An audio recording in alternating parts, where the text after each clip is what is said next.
काशी में 80 घाट पर तुलसीदास रोज रामचरितमानस को गाते थे। एक बार गोस्वामी प्रातःकाल शौच करके आ रहे थे तो कोई एक प्रेत से इनका मिलन हुआ।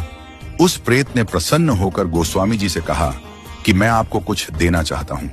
गोस्वामी जी बोले, भैया हमारे मन में तो केवल एक ही चाह है कि ठाकुर जी का दर्शन हमें हो जाए।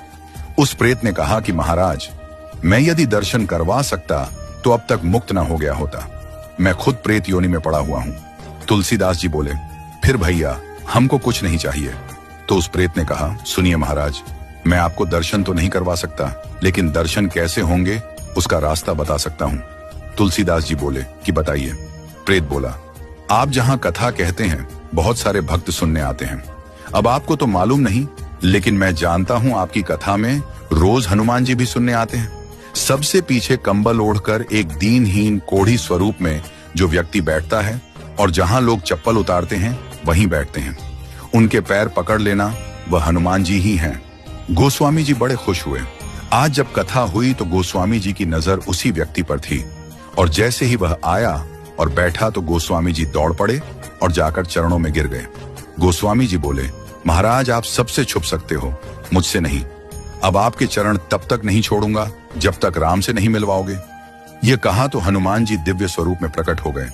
तुलसीदास जी बोले, कृपा करके राम से मिलवा दो, अब और कोई अभिलाषा नहीं है। हनुमान जी बोले कि आपको राम जी जरूर मिलेंगे, लेकिन आपको चित्रकूट चलना होगा। गोस्वामी जी चित्रकूट गए, मंदाकिनी में स्नान किया, कामदगिरी की परिक्रमा की, खोज रहे हैं कि प्रभु कहां मिलेंगे। सामने से दो राजकुमार घोड़े पर आए, एक गौर वर्ण और एक श्याम वर्ण। उन्होंने रास्ता पूछा तो तुलसीदास जी ने बताया और वो चले गए। फिर हनुमान जी प्रकट हुए और बोले, अभी जो राजकुमार घोड़े पर थे वही तो राम और लक्ष्मण थे। आपसे ही तो रास्ता पूछा और आपने नहीं पहचाना। ये चूक हम सब करते हैं। न जाने कितनी बार भगवान सामने आए हों और हम पहचान नहीं पाए हों। सबका आदर करो, क्योंकि न जाने किस रूप में नारायण मिल जाएं। गोस्वामी जी बोले, हनुमान जी आज बहुत बड़ी गलती हो गई, कृपा करवाइए फिर मिलन हो। हनुमान जी बोले, धैर्य रखो, फिर मिलेंगे।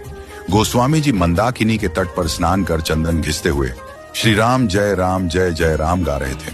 ठाकुर जी बालक रूप में आए और बोले, बाबा चंदन बहुत प्यारा घिसा है, थोड़ा मुझे लगा दो। गोस्वामी जी ने दिया। हनुमान जी तोता बनकर आए और घोषणा कर दी कि चित्रकूट के घाट पर भाई संतों की भीड़, तुलसीदास चंदन घिसे, तिलक देत रघुवीर। तुलसीदास जी के कानों में यह वाणी पड़ी तो चरणों में गिर पड़े। ठाकुर जी बोले, अब नहीं छोड़ूंगा। प्रभु दिव्य रूप में प्रकट हुए और अंतर्ध्यान हो गए।